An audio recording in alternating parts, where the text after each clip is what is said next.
Welcome back, ladies and gentlemen. This is Weeknights. I am JD Nero, aka He Who Pods, aka Rearview Mirror. I'm Dash, aka Dash and D, aka the real king of R&B, aka cool grandma, but not really. Let's do this thing. Yep, let's do it. You want to start cursing people out, or you want to start off on a nicer note? Um, we can start on a nice note today. Okay. Um. All right. Well, there's finally answers, folks. After lots of confusion and different reporting, it seems, I'm going to say, because this could change tomorrow the way this looks. Sure could. But at this very moment, today, recording this on March 3rd, this is what we're told. We are told. This is from Complex. It says Paramount will officially acquire Warner Brothers for $111 billion. It's a lot of money. Holy shit, that's a lot of money. I mean, god damn. It's a lot of money. $111 billion. Billion. That's what it Let be, that sink in. folks. Billion. Yeah. It said Netflix exited its $87.2 billion bid, clearing the way for one of the biggest media deals in industry history via The Hollywood Reporter. Wild. Quote, by bringing together these world-class studios, our complementary streaming platforms, and the extraordinary talent behind them, we will create even greater value for audiences, partners, and shareholders.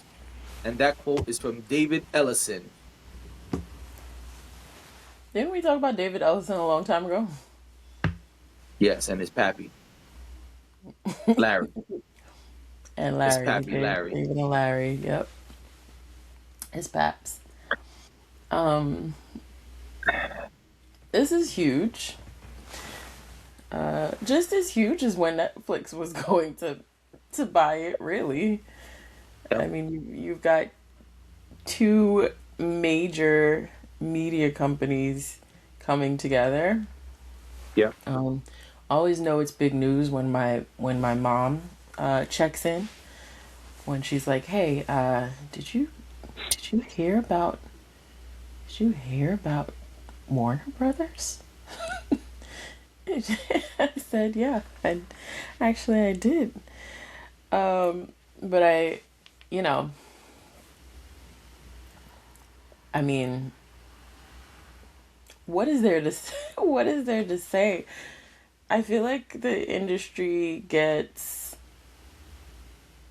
the amount of people who run things sometimes gets smaller and then it sometimes gets larger. It always kind of fluctuates every so often, every however many amount of years it does. So this is not surprising to me. I said this before when we've talked about it before, that this is not surprising, especially if a company is just not thriving. If it's more advantageous for Warner Brothers to be acquired, then I mean, if you want that company to live, it's got to go somewhere. So, as much as I don't like the monopoly of it all, I do understand. I do think it will shift things quite a bit. I mean, Paramount Global and Warner Brothers are two big spaces for movies, television as well, but movies in particular. I think it'll really affect the film industry. I also, it will definitely affect streaming. They already announced that Paramount Plus and HBO Max will be merging, which is really frustrating to me. And the reason why is because HBO Max just got its name back. What does this mean for the future of HBO Max? Like, so we're not going to be able to call it HBO Max anymore? I just feel Nope. like they're In playing fact, I with our have a quote here emotions. Oh, about please that very thing. give it to us. This is from Variety. It says, quote, Hmm. as we said, we do plan to put the two services together, which today gives us a little over 200 million direct-to-consumer subscribers. 200 mil. Paramount CEO David Ellison said during an investor call breaking down the details of planned merger on Monday. Quote, we think that really positions us to compete with the leaders in the space. That's Disney. And Netflix. Yeah. Um, at Paramount, by the middle of this year, we'll have completed the consolidation of our three services under one unified stack.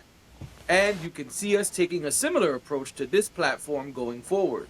And we think the combined offering, and given the amount of content and what we can do from the tech side, really will put us in a position to be able to compete with the most scaled players in D2C, which is direct to consumer.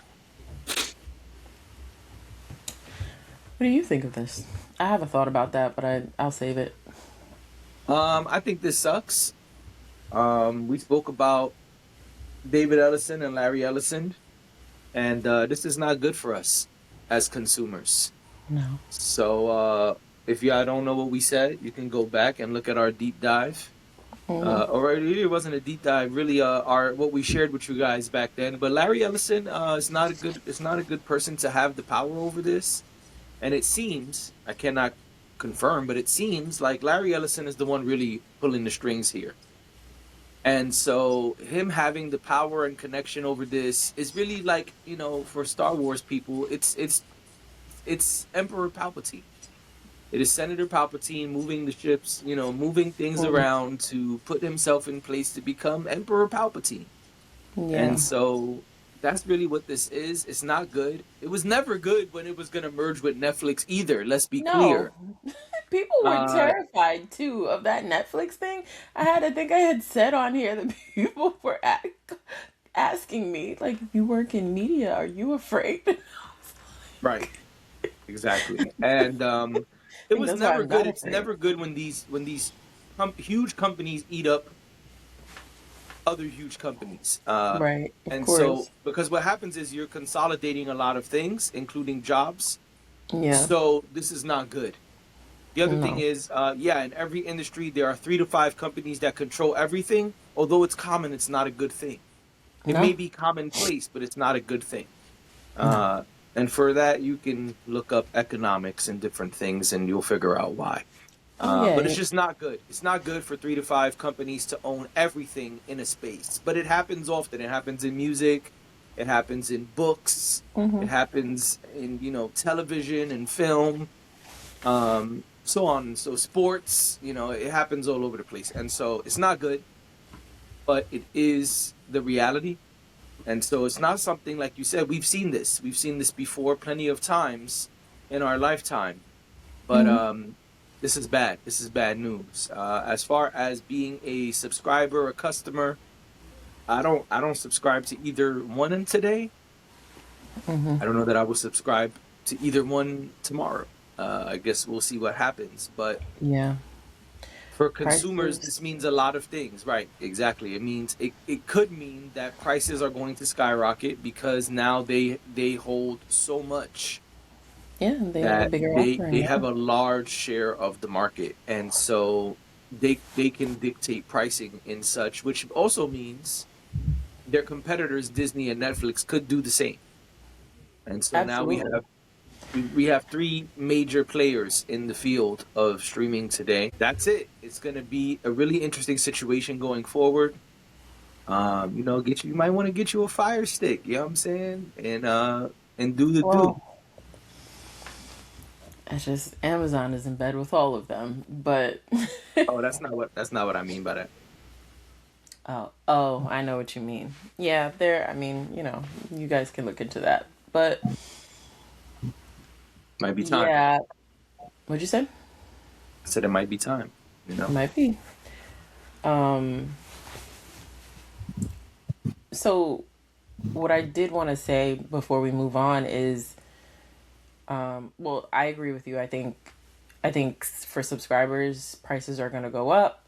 I think there's going to be a shift in the way you get content too. I think you're going to start seeing a lot more content be put behind paywalls, and I don't mean the initial paywall of I pay monthly for HBO Max or Paramount Plus or whatever it is, but I mean that added layer that I'm sure Hulu subscribers have already seen in the last couple of years, where you subscribe to Hulu and then you try to watch something that is on Hulu and they're like, wait, actually, you don't have that tier. I think you're going to see a lot more tiered subscriptions. I Mm-hmm. think there's going to be a lot more bundling. Honestly, at the end of the day, and this is why we make the point that only so many people own these companies, is because they're all in bed with each other. If you realize now, you can go to Amazon Prime and you can get HBO Max and you can get Peacock and you can get everything from the same place if you really want to. Yeah. So it's something to keep in mind as a consumer. A lot of the sharing that's going on is going to, their crackdown is probably going to be even greater, and that's because they are going to want they're going to need to recoup dollars from consolidating two services and putting them together. So they're going to need to raise your prices. They're gonna need to make sure they're raising their subscription rate, in terms of how many people are subscribing to them. So all of that, or I should say subscriber rate. So all of that is going to come into play. But one of the things that I did want, a bit of a call to action, a bit of a PSA to Paramount Plus. That app is terrible. Okay? That app is terrible. It has so many problems. I'd recommend we all move over to the HBO Max system. I understand that HBO Max is going to be folded in, but I'd recommend you use whatever they're using. Probably not going to happen, I understand. But my suggestion is, please, please, whatever it is y'all are using, it's not very good. It doesn't remember when you watch something. It oh my gosh, it glitches, it freezes to the point where you can't get back to where you're going. I have to press the button twice to pause. Paramount Plus, it is the only app that does that. Yeah, it's crazy. It's a terrible, terrible user experience. So I'm hoping that there will be some learnings from working with the HBO, the Warner Brothers team. I'm hoping that in terms of infrastructure, we are looking at some other options. Because you want to raise our prices, you need to raise your quality. That's right. All right? I just wanted to put that out there for all my people. I don't want to have to bring out my podcaster mic. Okay? Not today. So yeah, that's my last thought. Is just please get it together with the app. That app is just awful. It is awful. Not gonna hire me back now. Nope. Definitely I not going mean, back there. product development. Hello. All right. Moving right along. Raphael Saadiq. Love him. Yeah, I mean, he's great for so many reasons. Hmm. Um, and so he said something really interesting, and it's a tweet, but R&B Radar posted it as a repost. And so I'm gonna read the tweet, and then I'll read their caption. Hmm. Raphael Saadiq says, Raphael Saadiq, D'Angelo, and Maxwell are not quote unquote neo soul artists.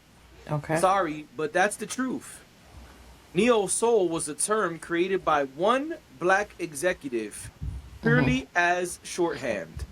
It helped labels internally identify which acts would not require crossover marketing budgets.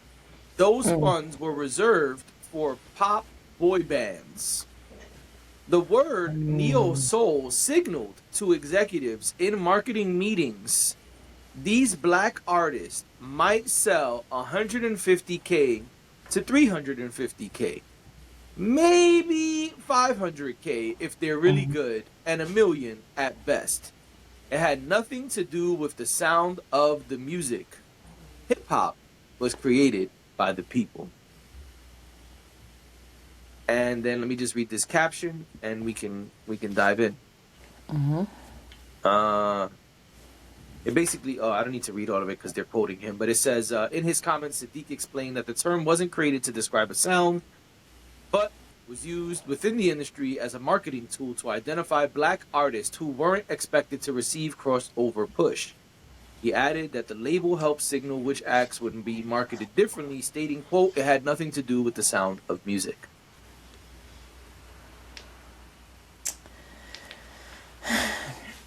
Unfortunately, I'm not surprised by this. I think record labels, do what they do, and I'm not surprised by this. Um, I want to challenge us, though, to think about this critically, and perhaps we have found a way to reclaim that.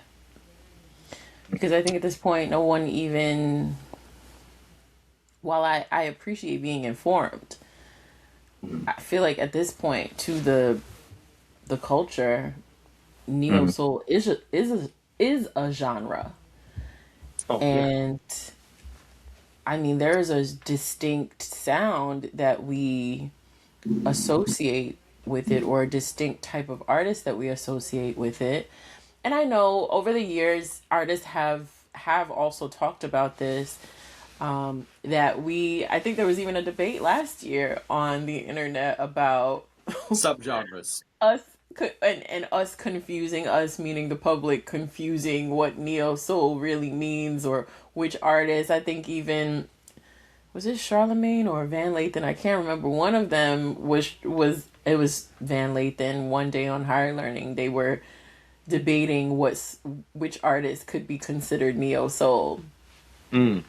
So I think that it's been a topic of conversation for a while, but I appreciate that someone is so knowledgeable and just so good at what he does. Like Raphael Saadiq was able to share this with us, because I didn't fully understand what this was. But I will challenge us all to think about it a little bit differently, because I think we've already reclaimed it. I think even if that's what it meant in the beginning, that's definitely not how we see it as a culture. I don't think we view neo soul artists as less than. I think we view them as people who brought something to the culture that other uh other spaces weren't giving us. It's definitely a very interesting sound, and I mean something that, I don't know, feels very comforting to me, and I'm sure to a lot of other people. So I would never count a neo soul artist out, but I totally understand why what he's saying, why he's saying it. I totally get it. Yeah, I think that there are two different sides of music conversations very often. I think Mm-hmm. very often we think as the culture's side of things and our personal tie to certain things, and we ignore the music business portion of things. Mm-hmm. And one of the things I appreciate is when people who have deep industry ties come forward and say, hey man, this is what I witnessed. This Yeah. is what I saw. This is Mm-hmm. what happened in the meetings. Excuse me. This is what happened in the meetings. This is what Yeah. happened behind the scenes. You know, it gives you a better understanding of how we were conditioned by the music industry, by the film Mm-hmm. industry, etc. Kind of tying to the last topic we just talked about, right? Where we have these huge conglomerates who Mm-hmm. sit at the top and control much of what happens, what you listen to on the radio, what you listen to on streaming today, because today radio may not be so important, right? Mm-hmm. And of course, what it is. that you're buying, what it is that is put in front of you, product placement. And that's part of what Raphael Saadiq is talking about is product placement. He's speaking about the marketing of it. So let's not get confused. Let's realize that there's two conversations happening. Yeah. And Raphael Saadiq is speaking less about the sonics, less about the audible experience, and more about the business side of things. Of Because course. what he's saying is a really fucked up thing. Absolutely. What he's saying is that artists were diminished to a teeny tiny niche because of their quote unquote reach. What he's saying is that artists were taken and put into a teeny tiny pot and Yeah. say, hey, these guys, they only fit in this little bubble right here. These artists, anytime you hear this term, it means they're in this teeny tiny bubble right here. Yeah. And that is always going to be something I frown upon. Oh yeah. Always going to be That's something that up. I think is fucked up. Because what it means is your allocated budget is differently, which he says in like one sentence, right?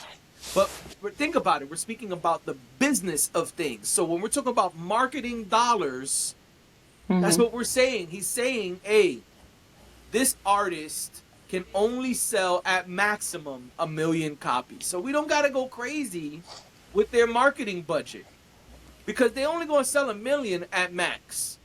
That's the craziest it's ever going to be for this group of artists right here. So artist A, hey, listen, now that we're here having the meeting about budgets, that motherfucker's only going to sell 1 million max. So let's think about how much we're going to allocate to their marketing budget. That's fucked up. It is.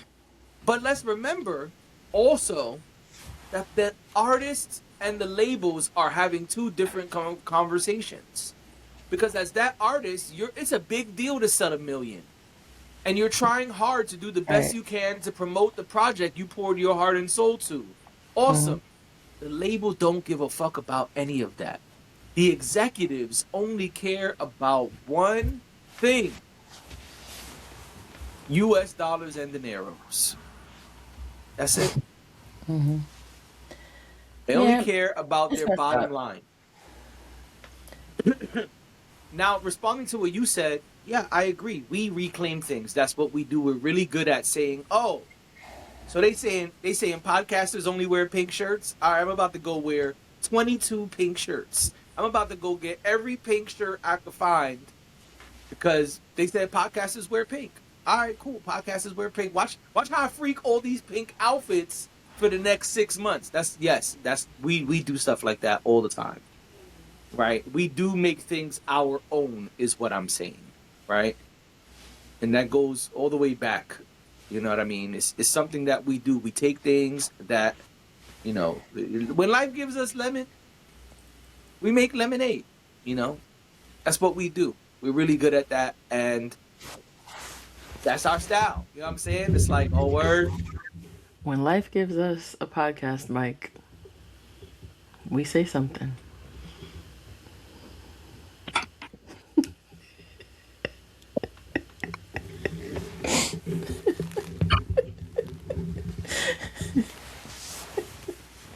You're right, though. You're right. If only I was in paradise. You just turn the sun off. Just turn the sun off right now. If I was in paradise, I would have did this to you right now. All right. You actually made me look brighter when you did that. All right. So yeah, you want to kick it off? You should kick it off. I've been kicking off the last couple of topics. Let's kick it off. Pull out your podcast mic and let the people know. I don't know why that's so funny to me, but anyway. Paradise episode 4 has been released. Yeah. And man, about yesterday. We are now at halfway. If this is the same length as season 1, we are at halfway through the season. And my God, what a disappointment this season has been. We came up here and spoke about episodes 1 through 3. They gave us 2 episodes of trash, one cool episode with episode 3, and went right back to giving us the most mid possible. That's what they did, folks. They gave us the most super regular possible. This Yep. season is ass. Okay. Yep. And Okay, the yeah, it was problem ordered is, for 8 episodes. right, so we're halfway through the season, and I gotta be honest, they're really, really testing me. I feel like, personally, they Mm-hmm. said, we have so much good standing and built so much faith in our viewers off of season 1 that we could do whatever the fuck we want in season 2. And I totally disagree, because motherfuckers like me will never watch this shit again if you keep playing. And I'm gonna sit long and hard and think. I'm gonna do like the Jedi taught us to do, and I'm gonna Uh-huh. search my feelings. Because after 4 episodes, I truly don't want to watch this anymore. And I have to figure out, am I gonna continue to watch this? Because y'all are playing with me, and I don't appreciate it.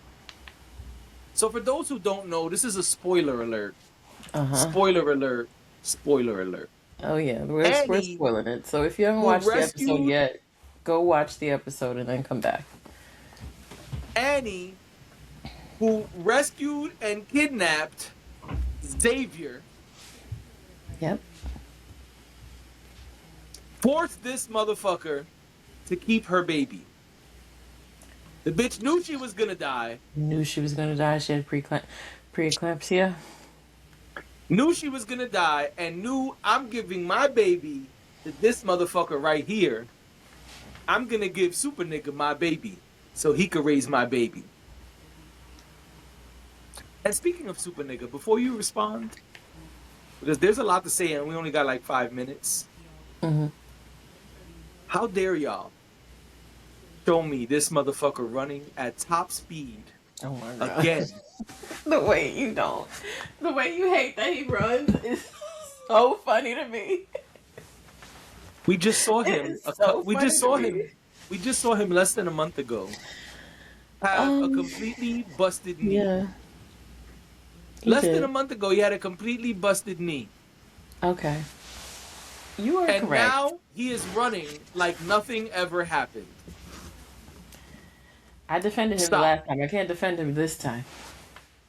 I still don't understand why he didn't get on the horse. We said some of this off pod, but I still don't understand. Like, in my mind, he was going out there to get on the horse. He didn't need to run. There was a horse available. Does he not know how to ride a horse? But he was on a horse at some point prior. I know he was being dragged. He wasn't really actually, giddy up, let's go. But I didn't understand why he didn't take the horse. That did not make sense to me. And honestly, I don't even care if he really doesn't know how to ride a horse. I just feel like a man like him, Secret Service agent, like, he's probably had to do like all kinds of special service, like he was in special services, like he's had to do all kinds of outrageous things, I'm sure, in his life. Why didn't he get on the horse? It just didn't make any sense to me. I mean, it all worked out, so whatever, but I could not figure out why he did not get on the horse. I understand that I get caught up on details that no one cares about. That it's fine. I do. But I just I couldn't grasp it. Also, sir. Yeah, I can't defend the running after it was broken and, whatever. I know he had been there for a little while, but she wanted him to heal before they left.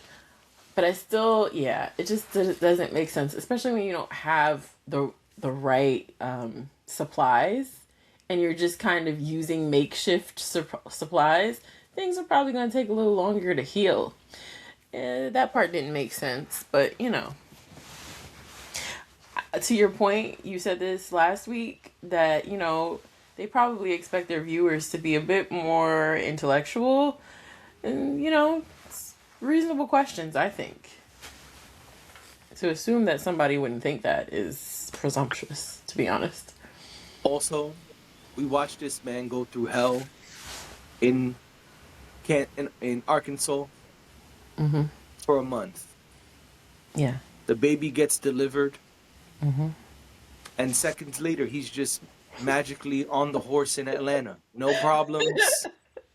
Him and the Yeah. baby didn't run into any problems. He didn't have problems with the Nothing. baby getting a Oh, fever. probably. The baby didn't throw up on him. The baby didn't shit on him.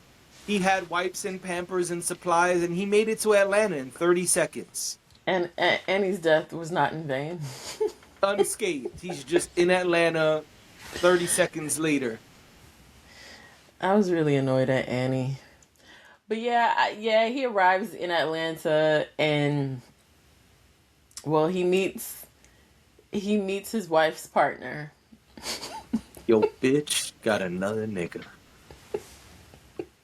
We don't know that for sure. He basically says that they've been friends for the last 3 years. Yes, he just referred to her as his partner, but once he described the relationship they had, it seemed like it was more platonic than it was romantic.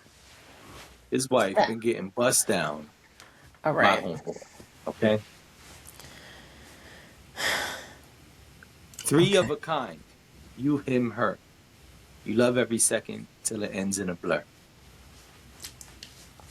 Yes. I totally understand where you're coming from with this, and I totally understand why you think this. I want to believe that there's more to this story. There has to be more to this story than that, and so I will wait till next week, but or whenever they tell us. But He gets to Atlanta. He meets a gentleman who knows who he is and says that he is, for the last 3 years, Terry's partner and best friend. And the last thing he says is, she's been taken from me. At the same time, we have not been in the bunker except for flashbacks this episode. right, did you not think And Sinatra was going? Sorry,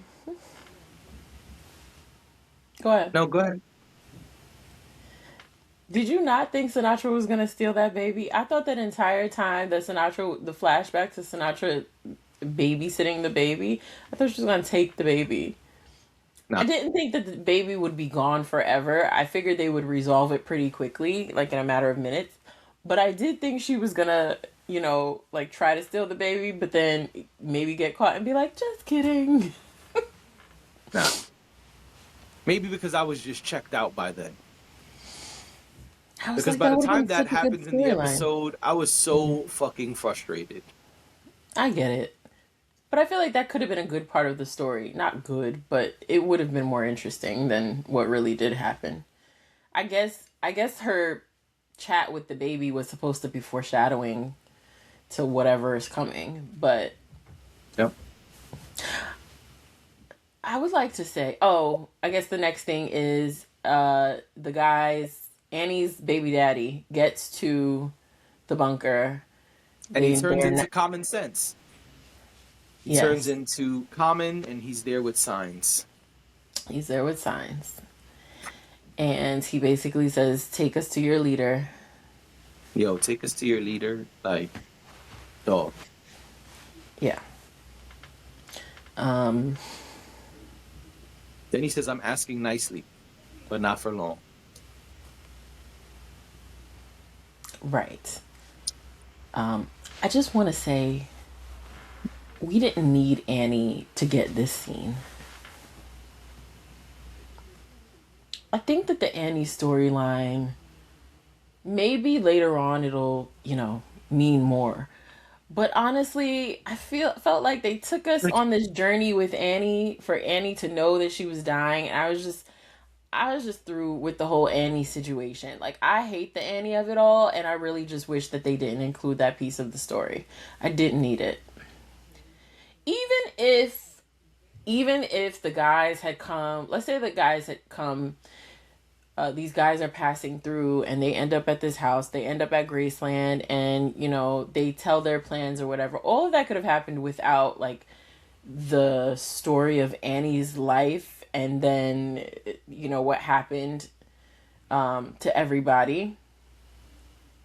And also Annie's life after they left. I feel like we didn't need any of that.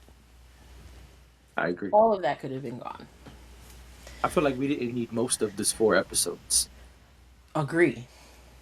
Like, I'm all happy about the diversity in this episode. We saw all type of, people in this episode, and that was beautiful. But I don't give a fuck. I came here to watch Paradise, not whatever the fuck this is. It's like watching a completely different show. Yeah, it's reminding me of Your Honor season 2, I didn't see Your Honor. which for the record should not exist. You've said that before. Yeah, I mean, I don't think there was supposed to. No, I mean, a rabbit hole we don't need to go down. Yeah. I'm gonna watch. I'm gonna continue to watch. I know you're wavering about whether you should watch or not. But I'm gonna continue to watch since we're in it now. I feel like I'll keep watching. Also, have this thing where I can't just walk away from it. So I have to finish. But I'm not loving season 2. It's trash. Yeah. So far, We've had one decent episode so far. One. Yeah. I agree. No super hot fire yet. I agree. I hate that I feel this way, but I do. I really do. Anywho, we gotta go. Yes. Ladies and gentlemen, this has been Weeknights. Thank you for being here. We see you tomorrow. Goodbye.